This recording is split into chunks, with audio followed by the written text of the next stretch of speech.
고린도전서 9장 24절부터 27절. 경주할 때 달리는 자들이 다 달릴지라도 한 사람이 상을 받는 줄을 너희가 알지 못하느냐. 너희도 상을 받도록 이와 같이 달리라. 이기려고 애쓰는 자마다 모든 일에서 절제하나니 이제 그들은 썩을 관을 얻고자 그 일을 하되 우리는 썩지 아니할 관을 얻고자 하느니라. 그러므로 내가 이와 같이 달리되 정해진 것이 없는 것처럼 하지 아니하고 또 이와 같이 싸우되 허공을 치는 자 같이 하지 아니하며 오직 내가 내 몸을 억제하여 복종시킴은 내가 다른 사람들에게 복음을 선포한 뒤에 어떤 방법으로든 내 자신이 버림받은 자가 되지 않게 하려 함이라. 아멘. 유럽과 아시아, 아프리카 할 거 없이 지금 팬데믹으로 천재, 인재, 그 중국은 진짜 비참하대요, 그거. 와. 제가 작년인가 중국에서 왜 기중기 가지고 교회 때려 부시고 불 지르고 그런 거 동영상 보셨죠?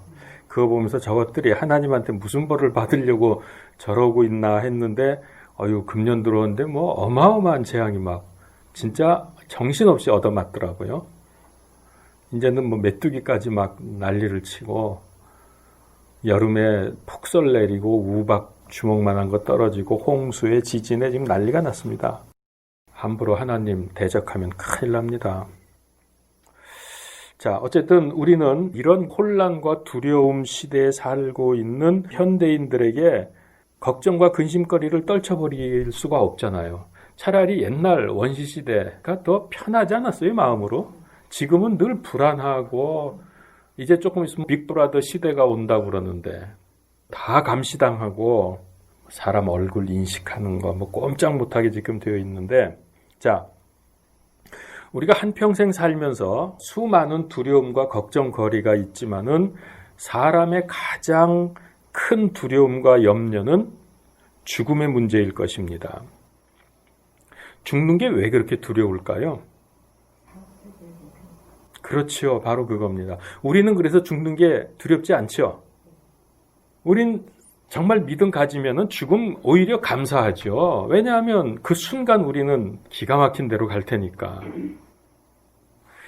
그러니까 왜 사람들이 죽음을 두려워하는가? 죽음 이후에 영원한 세계가 정말 있을까 없을까? 이게 불확실하거든요. 정말 교회에서 말한 대로 천국과 지옥이 있을까? 믿어지진 않고 또 주일날도 교회 가서 예배 드리거나 그러고 싶진 않고 놀러 다니고 싶은데 혹시 있으면 어떡하나 이런 그런 것도 많이 있을 겁니다. 이 불확실성.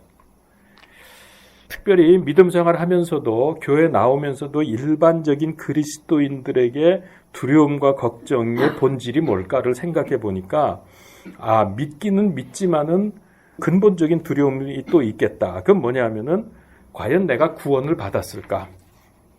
이렇게 살다가 지옥 가는 건 아닐까? 한 걸음 더 나아가서 구원의 확신이 있었는데 요즘에 좀 교회 좀 빠지고 어찌어찌 하다가 죄 짓고 이러다가 나 구원으로부터 미끄러져 버리는 거 아닌가? 이런 두려움이 있습니다. 그래서 교회 다니는 사람들이 꽤 두려워하죠. 그런 것 때문에 불안하고. 성경 말씀을 오해하면은 바로 오늘 말씀이 이런 두려움을 가중시킵니다.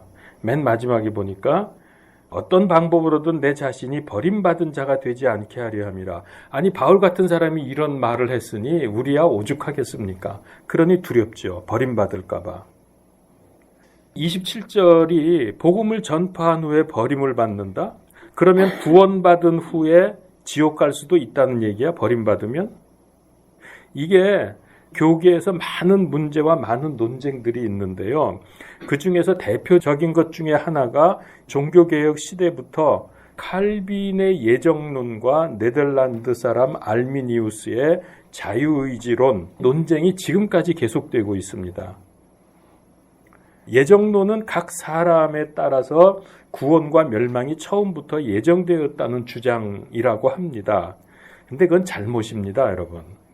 거기서 그치면 대단히 잘못인데요. 본래 칼빈이 주장했던 것은 그런 게 아닙니다. 그의 예정론을 제가 최대한 간략하게 요약해서 표현을 하면은 제가 이거 학교 다닐 때 열심히 배웠거든요. 근데 지금 밖에서 칼빈의 예정론을 공격하면서 그런 이상한 주장을 했다고 이단이라고 막 그러거든요. 칼빈에 대해서.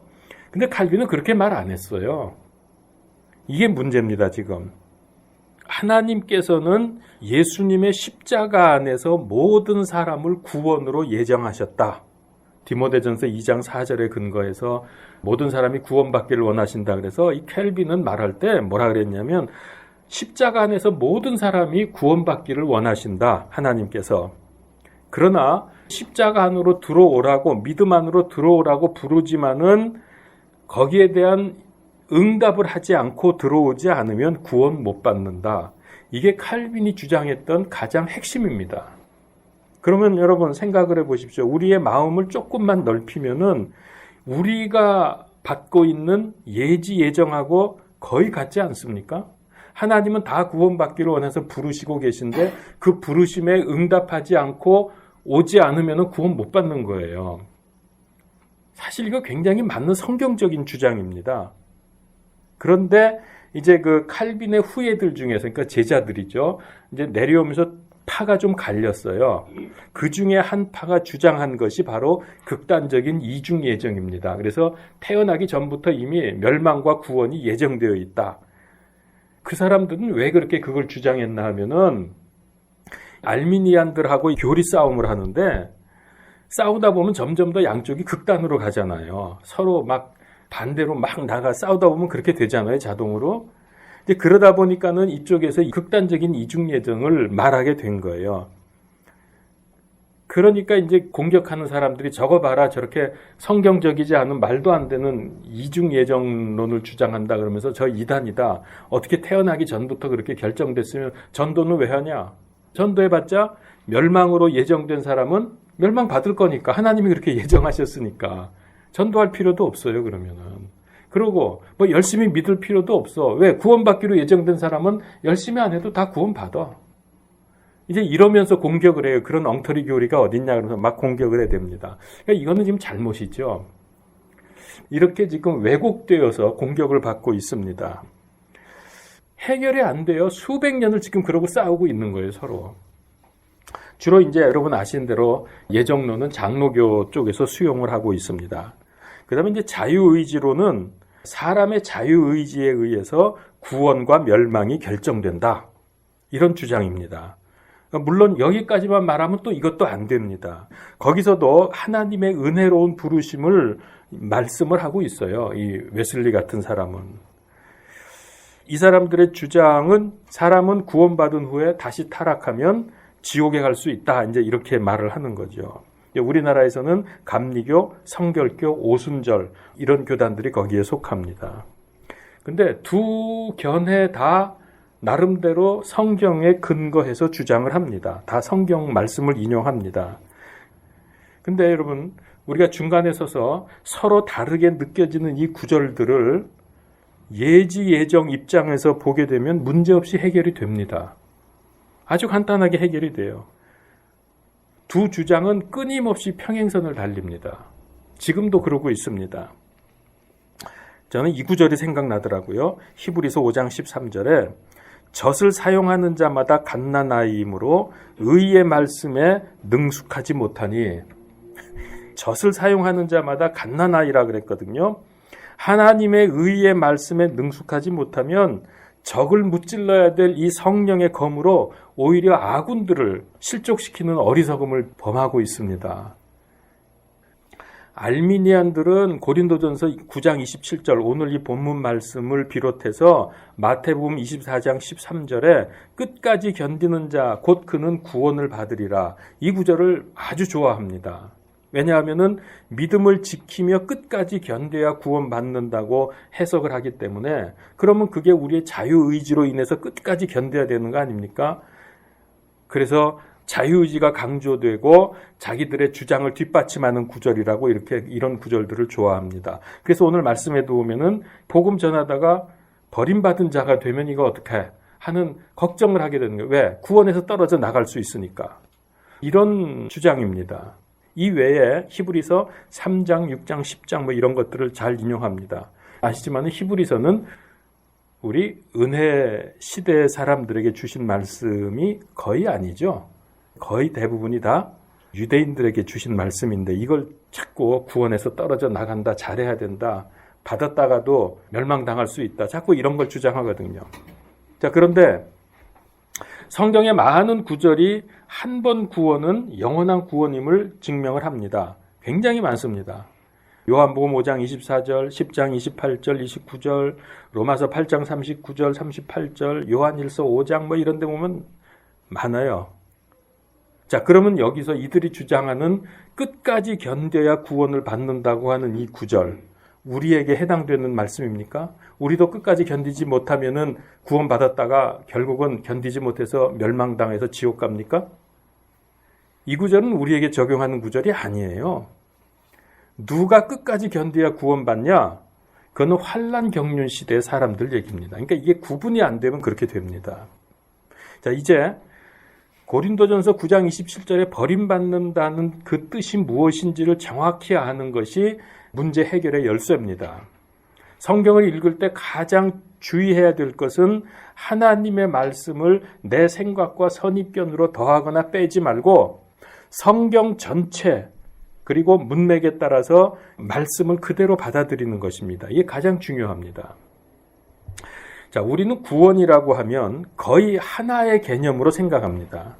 뭐가 구원이죠? 지옥 갈 사람이 예수 믿고 천당 가는 거. 이게 구원 아닙니까? 거기에 매여 있기 때문에 이 구절을 그렇게 이해를 하는 거예요. 구원 받았다가도 버림받으면 지옥 간다. 그렇게 보는 거죠.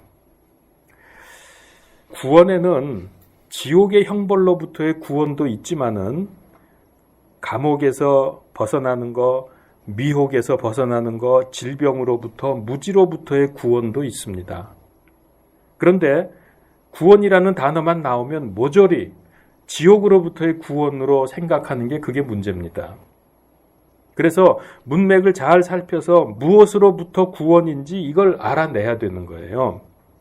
만약에 알미니안들처럼 구원받은 후에도 자유의지를 잘못 쓰면 지옥 갈 수 있다. 그렇게 생각하고 여기 오늘 27절 말씀에 버림받는다는 말씀을 구원에서 떨어져 나가는 걸로 보게 된다면 그건 아주 잘못입니다. 그래서 문맥에 따라 이해하는 것이 얼마나 중요하냐, 이건 아무리 강조해도 지나치지 않습니다. 본문 말씀에서도 역시 문맥을 본다면 아주 쉽게 해결이 됩니다. 27절을 해결하기 위하면은 24절부터 보는 게 중요합니다. 그 앞부분을 보면은 24절은 상급에 관한 말씀이 나옵니다. 경주를 비교하면서 한 사람이 상 받는 줄을 너희가 알지 못하느냐, 상급에 관한 말씀을 하고 있죠. 24절 좀 읽어보죠. 다시. 경주할 때 달리는 자들이 다 달릴지라도 한 사람이 상을 받는 줄을 너희가 알지 못하느냐, 너희도 상을 받도록 이와 같이 달리라. 그 다음에 25절도 이기려고 애쓰는 자마다 모든 일에서 절제하나니 이제 그들은 썩을 관을 얻고자 그 일을 하되 우리는 썩지 아니할 관을 얻고자 하느니라. 자, 이런 식으로 쭉 얘기가 진행이 되거든요. 여기서 경기하는 자는 어떤 사람들이냐면 이미 구원 받은 사람, 그리스도인들입니다. 이거는 구원 받기 위해서 지금 열심히 경기해서 달려나가는 게 아니라 이 사람들은 구원 받은 사람들이 지금 열심히 달리고 있는 중입니다. 왜 그럴까요? 구원 받았는데 왜 달릴까요? 왜 절제하고 왜 올바르게 살려고 애를 쓸까요? 구원 다 받았는데. 지금은 상급 문제란 말이에요. 상급. 상급에는 차이가 많거든. 대통령상도 있지만은 상을 못 받는 사람도 많잖아요. 상급 때문에 달려가는 거죠. 이걸 우리가 알면은 이 부분은 쉽게 해결이 됩니다. 그래서 이미 구원받은 그리스도인이 상급을 향해서 달려가는 삶을 지금 말씀하고 있죠. 그래서 그리스도인들의 경기의 결과로서 주어지는 가장 중요한 상급은 아마도 전도와 선교일 것이다. 성경에 이거다 그렇게 말씀 안 하지만 여러 가지 내용을 보면은 전도와 선교한 상급이 아마 가장 훌륭한 상이 아닐까 생각을 합니다. 그래서 27절에 보면은 내가 복음을 선포한 뒤에 얼마나 수고를 합니까, 바울이? 그 다음에 버림받은 자가 된다. 이거는 지옥 간다는 뜻이 아닙니다. 그리스도인이 범죄함으로 그리스도 심판석에서 받을 상급으로부터 버림받는다는 뜻입니다. 그러니까 상급을 잃는다는 뜻이 분명합니다. 왜? 앞뒤 문맥을 보면 그렇습니다. 갑자기 여기서 상급 얘기하다가 지옥 가는 얘기를 할 이유가 없습니다. 그리고 성경 전체적으로도 맞지 않고요. 성경 전체에 어디를 보아도 구원받아 놓고 잘못해서 지옥 가는 흰 왕좌 심판대에 선다는 말씀을 찾을 수가 없습니다. 혹시 여러분들이 성경을 읽다가 이 구절은 아무리 읽어봐도 구원받았는데 잘못하면 지옥 간다는 그런 구절 아니냐라는 구절을 발견하죠. 성경을 읽다가. 그러면 이렇게 생각해 보세요. 내가 구원받은 게 내 공로였는가? 예수 그리스도의 공로였는가? 만일 내 공로, 내 의로 구원을 받았다고 하면 혹시 내가 잘못했을 때 구원이 취소될 수 있습니다. 왜냐하면 나를 구원시켰던 나의 의로움이 없어졌기 때문에, 사라졌기 때문에 구원 못 받을 수 있는 거예요. 그것 때문에 내 구원 받았는데 의로움이 없었으니 구원에서 떨어져 나가게 될 수 있죠. 그러나 만약에 우리가 구원받는 것이 그리스도의 의로 구원받은 것이라고 하면 나의 죄, 나의 허물 때문에 그리스도의 의는 그것 때문에 사라지지 않는다 라고 하는 것을 기억하십시오. 예수님의 의가 내가 죄지었다고 효력이 없어집니까? 그런 별 볼 일 없는 의입니까? 예수님의 의로움이? 예수님의 의로움이 내가 어떻게 사느냐, 내가 행동을 어떻게 하느냐에 따라서 효력이 있다가 없다가 그렇습니까? 그래서 이거를 아세요. 우리를 이렇게 헷갈리게 하는 구절이 있잖아요. 이거는 대개 거의 제가 전부 다 성경에서 찾아보진 않았지만은 거의 대부분이 율법 시대의 성도들이나 환란 시대 성도들을 대상으로 한 말씀입니다. 아니면은 지금 오늘 이 말씀처럼 앞뒤 문맥을 통해서 해석을 제대로 하면 풀립니다.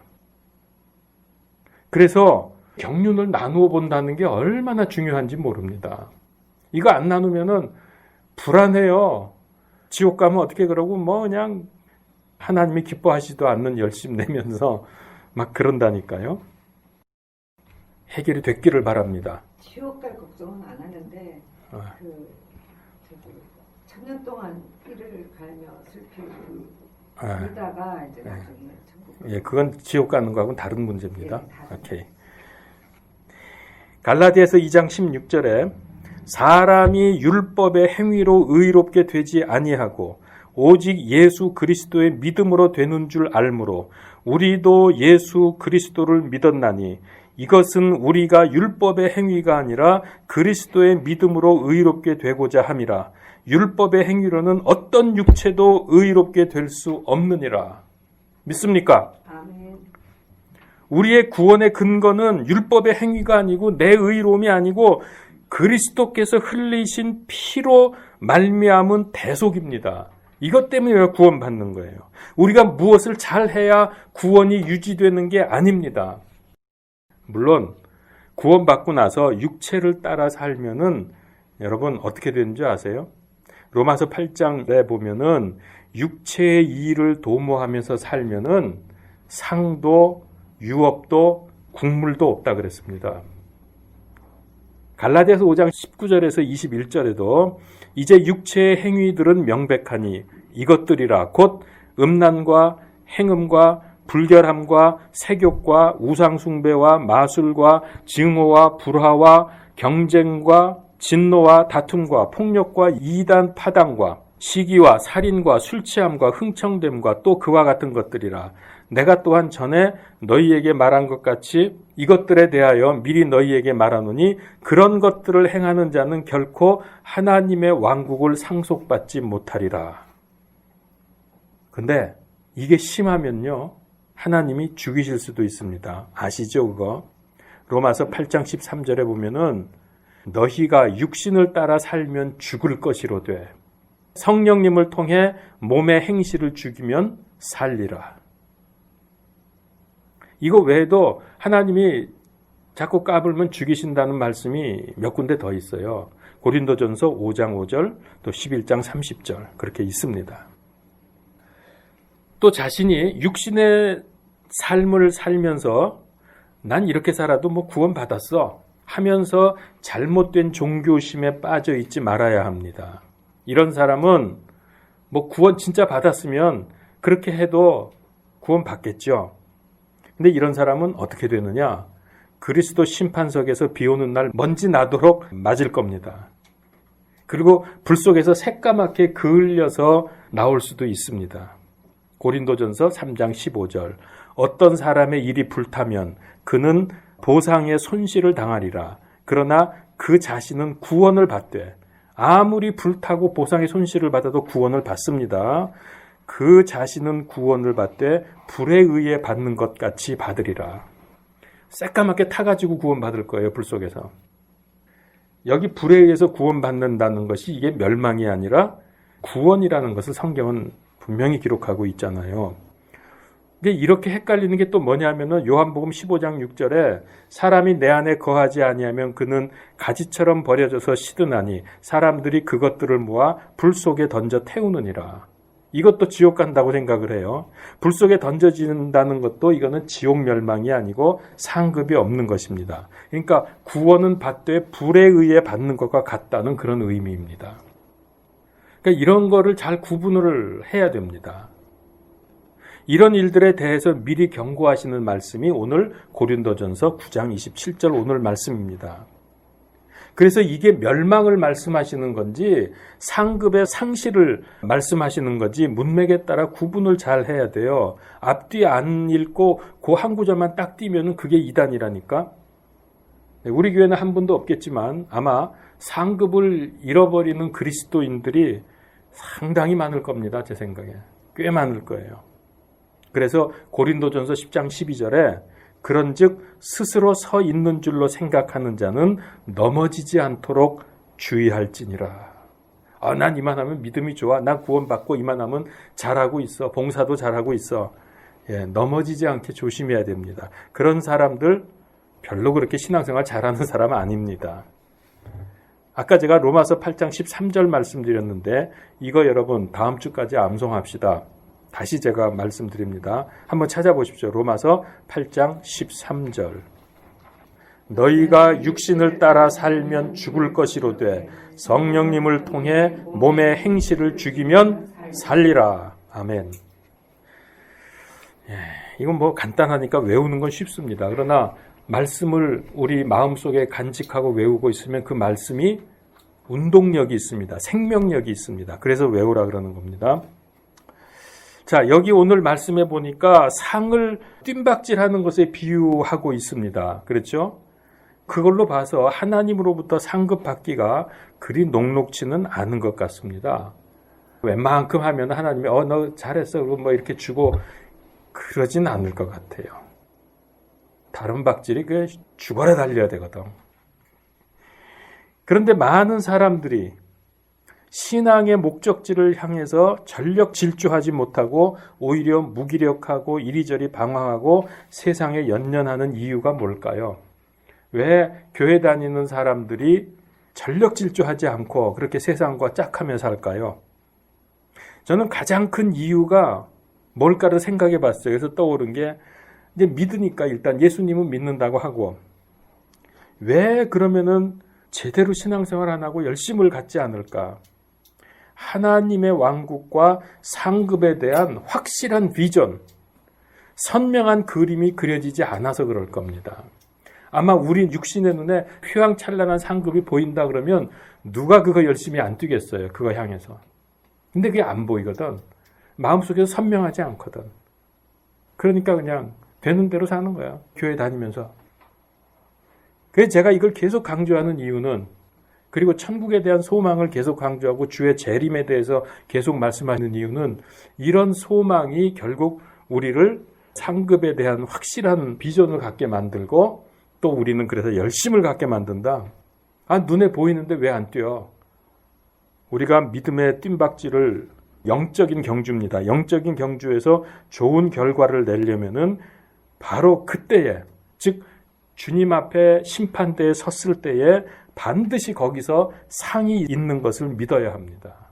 이 믿음이 없으니까는 잘 안 되는 거예요, 신앙생활이. 히브리서 11장 6절 믿음이 없이는 하나님을 기쁘게 하지 못하나니 그분께 가는 자는 반드시 그분께서 계시는 것과 또 그분께서 부지런히 자신을 찾는 자들에게 보상해 주시는 분임을 믿어야 하느니라. 분명히 여기 말씀하셨잖아요. 부지런히 찾아야 돼요. 그러면 상이 주어진다고요. 올림픽 선수들이 온몸과 온 힘을 다해서 밤낮 훈련을 받는 것처럼 우리 앞에 예비된 하나님의 상급이 얼마나 놀랍고 상상을 넘어섰는지 우리가 생각을 해본다면 지체 없이 전력 질주를 하게 될 것입니다. 그게 아니니까는 그냥 이러고 맹숭맹숭하니 있단 말이에요. 믿는 건지 안 믿는 건지 하는 건지 마는 건지. 근데 우리가 왜 이 상을 향해서 그렇게 달려가야 되냐? 그 이유는 이 상은 썩어 없어질 세상의 육신적인 상과 비교가 되지 않기 때문입니다. 오늘 25절에 보세요. 오늘 말씀 25절에 이기려고 애쓰는 자마다 모든 일에서 절제하나니 이제 그들은 썩을 관을 얻고자 그 일을 하되 우리는 썩지 아니할 관을 얻고자 하느니라. 우리가 썩을 관을 얻으려면 뭐 이렇게 전력질서 할 필요 없어요. 좀 지나면 다 없어져 버리는데 뭐. 이건 영원하다고요. 그래서 제가 늘 말하잖아요. 하나님이 주신 상급은 없어지지 않아요. 영원한 효력을 발휘합니다. 그래서 하나님 나라에서 이 계급의 차이, 신분의 차이는 그거는 영원토록 바뀌지 않습니다. 그러니까 지금 잘 하시라고요. 성경을 찾읍시다. 히브리서 11장 24절부터 26절. 믿음으로 모세는 나이가 들었을 때에 파라오의 딸의 아들이라 불리는 것을 거절하고 잠시 죄의 쾌락들을 즐기는 것보다 오히려 하나님의 백성과 함께 고난받는 것을 택하였으며 또 그리스도의 치욕을 이집트의 보화보다 더 큰 재물로 여겼으니 이는 그가 주께서 보상으로 보답해 주시는 일에 관심을 두었기 때문이라. 믿습니까? 그러니까 여러분 지금 여기서 사는 동안 번영시락이라는 거 있잖아요. 예수님 잘 믿으면 하나님이 일도 다 형통시켜 주시고 세상에서 부자 되고 우리 교회 나오면 부자 안 되나 봐라 이러면서 꼬시고 이런 일들이 있거든요. 지금 그 번영신학이 지금 문제입니다. 이 교계에서. 여기 그렇게 되어 있습니까? 그래서 모세가 공주의 아들로 이 세상에서 세상 것 누리면서 신나게 살았습니까? 아니잖아요. 그렇게 안 살고 고난 속에서 살았더니 하나님이 보상해 주신다 그랬잖아. 마태복음 19장 27절에서 29절에도 그런 말씀이 있습니다. 제가 한번 읽어볼 테니까 잘 들어보세요. 그때 베드로가 그분께 응답하여 이르되 보소서 우리가 모든 것을 버리고 주를 따라 싸우니 그런즉 우리가 무엇을 얻으리이까? 예수님께서 그들에게 이르시되 진실로 내가 너희에게 이르노니 다시 나게 하는 때 곧 사람의 아들이 자기의 영광의 왕좌에 앉을 때 나를 따른 너희도 12 왕좌에 앉아 이스라엘의 12지파를 재판하리라. 또 자, 잘 들으세요. 또 내 이름으로 인해 집이나 형제나 자매나 아버지나 어머니나 아내나 자녀나 토지를 버린 모든 자는 100배를 받고 또 영존하는 생명을 상속받으리라. 이게 세상에서 부귀영화 누리는 겁니까? 믿음 때문에 이 모든 걸 다 버리는 거예요. 그거 탐하지 않는 겁니다. 그냥 무조건 그러는 게 아니라 믿음 때문에. 그러니까 여기 그랬잖아요. 내 이름으로 인해 집이나 형제나 자매나 이거 다 버리면 내 이름으로 인해 그러면 100배를 받는다. 그러니까 하늘에서 받을 상급은요. 우리가 상상을 초월합니다. 우리가 조금만 좀 열심히 하고 정말 마음을 다해서 주님께 영광 돌리고 제대로만 하면 하늘에서 받을 상은요. 우리가 생각하는 것을 훨씬 뛰어넘습니다. 100배가 훨씬 넘어요. 100배라는 것은 제가 생각에 말이 100배지 이거는 엄청나다는 뜻이거든요. 고린도전서 우리 본문 9장 26절에서 이제 거기 보면은 우리는 다름질하는 자들인데 정해진 곳이 없이 달리지 않는다. 그래서 싸우는 자가 허공을 치는 것 같이 하지 않는다. 그것처럼 우리 믿음도 분명한 방향과 목적이 있어야 한다는 거죠. 달리는데 목표를 향해서 달리지 않고 뒤로 달린다. 그럼 달릴수록 손해 아닙니까? 지금 권투하자고 지금 주먹 쥐고 치는데 상대방을 쳐서 넘어뜨리지 않고 허공만 잡고 치고 있어. 그럼 힘만 빠지는 거지. 그러다가 자기가 카운터 펀치 맞으면 쓰러지는 거지. 왜 그렇게 고생은 하는데 쓸데없게 되느냐? 목표와 방향이 올바르지 않으면 그렇게 되는 거예요. 이걸 분명하게 정해야죠. 내 목표가 무엇이냐? 그러면 이 목표를 이루기 위해서 방향을 어떻게 잡아야 되겠느냐? 이게 분명하라는 게 그 26절 말씀이에요. 내가 왜 다름질을 하고 무엇 때문에 다름질하고 있는지 하나님의 말씀으로 명확하게 알아내야 됩니다. 이 목적이 불분명하면 우리의 믿음은 무기력해지고 나태해지고 열심히 나지 않을 수밖에 없습니다. 하나님은 우리에게 분발하도록 촉구하십니다. 지금은 무기력하고 나태할 때가 아니라 열심히 믿음의 경주를 할 때입니다. 그래서 역대하 15장 7절 그런즉 너희는 강한 자가 되며 너희 손이 약해지지 않게 하라. 너희 일에 보상이 있으리라. 또 오늘 25절을 볼까요? 이기려고 애쓰는 자마다 모든 일에 절제한다 그랬죠. 하나님은 우리에게 주실 상은 영원히 썩지 아니할 세상 것과는 다른 것, 비교할 수 없는 것이라고 말씀하셨습니다. 그래서 우리는 이 모든 일에서 절제를 합니다. 그리고 27절에 보니까 내가 내 몸을 억제하여 복종시킴은 왜 그래요? 우리의 생명이 다할 때까지 혹은 휴거될 때까지 우리는 믿음의 선한 싸움을 싸우는 사람들입니다. 그래서 싸우지 않는 사람은 사실 그 올바른 그리스도인이 아니에요. 싸워야 돼요. 무슨 싸움이요? 영적인 싸움. 디모데전서 6장 12절 믿음의 선한 싸움을 싸우며 영원한 생명을 붙들라. 그것을 위하여 너 역시 부르심을 받았고 많은 증인들 앞에서 선한 고백을 고백하느니라. 우리에게 주어진 믿음의 경주를 열심히 끝까지 달려갑시다. 제가 몇 구절만 더 말씀을 드리고 마치겠습니다. 히브리서 12장 1절에서 2절 모든 무거운 것과 너무 쉽게 우리를 얽매이는 죄를 우리가 떨쳐버리고 인내로 우리 앞에 놓인 경주를 달리며 우리의 믿음의 창시자요 또 완성자이신 예수님을 바라보자. 그분께서는 자기 앞에 놓인 기쁨으로 인해 십자가를 견디사 그 수치를 멸시하시더니 이제는 하나님의 왕좌 오른편에 앉으셨느니라. 디모데후서 4장 7절 8절 내가 선한 싸움을 싸우고 나의 달려갈 길을 마치고 믿음을 지켰은즉 이후로는 나를 위하여 의의 관이 예비되어 있나니 주 곧 의로우신 심판자께서 그날에 그것을 내게 주실 것이요 내게만 아니라 그분의 나타나심을 사랑하는 자들에게로 우리 지금 성경에 보면 번역이 그렇게 되어 있어요. 나타나심을 사랑하는 게 조금 우리말로 어색하잖아요. 근데 그래서 내가 영어를 보니까 러브로 되어 있거든. 그래서 사랑이라고 번역한 것 같은데 사모라는 말이 좀 더 좋다는 얘기예요. 제 얘기는 그분의 나타나심을 사모하는 모든 자들에게도 주시리라. 여러분 주님의 재림을 사모하십니까? 확실해요? 아멘입니까? 예, 그래야 됩니다. 그런 사람에게도 하나님께서 의의 면류관을 주신다고 했어요. 그래서 제가 전에 한번 얘기했나? 왜 재림을 사모하고 재림을 기다리면은 그게 의로운가? 왜 의의 면류관을 주실까? 근데 저는 이게 이해가 되더라고요. 어떻게 이해를 했냐면은 우리가 주님의 재림을 기다리고 사모하고 오시기를 바라면은 의롭게 안 살겠어요? 올바르게 안 살겠어요? 주님 오심을 기다리면서도 죄 짓고 나쁜 짓 하고 사기치고 살겠어요? 그러면서 주님 재림 기다릴 수 있어요? 안 되잖아. 주님을 진짜로 기다리는 사람은 주님의 뜻에 맞게 살 수밖에 없는 거예요. 그래야 담대함으로 주님을 영접할 수 있지. 아, 지금 엉망으로 신앙생활하고 죄 짓고 있는데 주님 오시면 그거 싫지. 그래서 의의 면류관을 주시는구나. 저는 그렇게 이해를 하게 됐습니다.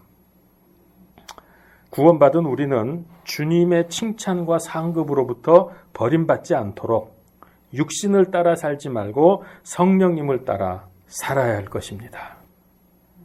자, 마지막으로 그 구절 다시 한번 로마서 8장 1절에서 2절 그러므로 이제 그리스도 안에 있는 자들에게는 정죄함이 없나니 그들은 육신을 따라 걷지 아니하고 성령님을 따라 걷느니라. 이는 그리스도 예수님 안에 있는 생명의 성령의 법이 죄와 사망의 법에서 나를 해방시켰기 때문이라. 아멘. 기도하겠습니다. 아버지, 우리가 성경을 올바로 이해할 뿐만 아니라 올바로 적용할 수 있어야 할 텐데, 주님, 마음은 원이지만은 잘 되질 않습니다. 여전히 우리는 나태하고 게으르고 뭔가 열심을 낼 것 같다가도 잘 안 되고 무너집니다. 우리에게 하늘에 대한 산소망을 갖게 하시고 상급에 대한 분명한 비전을 갖게 하여 주옵소서. 그래서 우리의 남은 생에 믿음의 경주를 열심히 달릴 수 있게 하시고 믿음의 선한 싸움을 통해서 하나님께 영광을 돌리며 많은 상급을 누리는 우리 온 성도님들이 다 되게 하여 주시옵소서. 예수 그리스도 이름으로 기도하옵나이다. 아멘.